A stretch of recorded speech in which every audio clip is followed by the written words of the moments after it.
Pinagagawa ng kahalayan para umano pagkakitaan online ng inarestong magkapatid sa Davao Oriental ang ilang menor de edad na 9 hanggang 14 na taong gulang lamang. Nakatutok si Marisol Abduraman. Exclusive! Lingkod lang diya.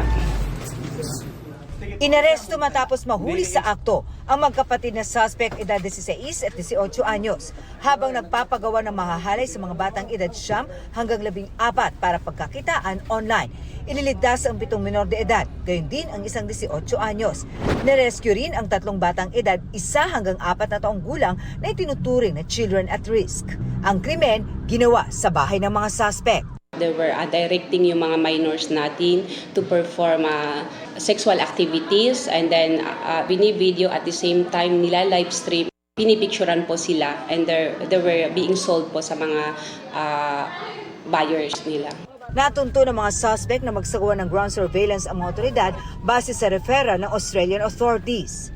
Nag-apply po ang ating operatiba ng warrant to search, seize and examine computer data. Sa kasabay na operasyon, huli ang isa pang suspect. Sa investigasyon ng WCPC, 100 hanggang 1,000 piso ang ibinabayad ng mga suspect sa mga biktima para magsagawa ng sexual act.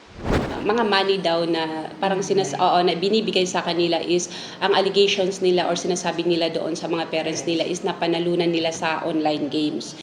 Sa impormasyong nakuha ng WCPC, umabot sa 385,000 pesos ang naipadala sa mga suspects simula na masangkot sa online sexual exploitation.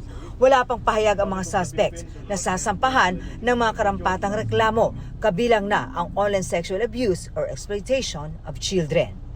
Para sa GMA Integrated News, Marisol Abduraman, nakatuto 24 oras.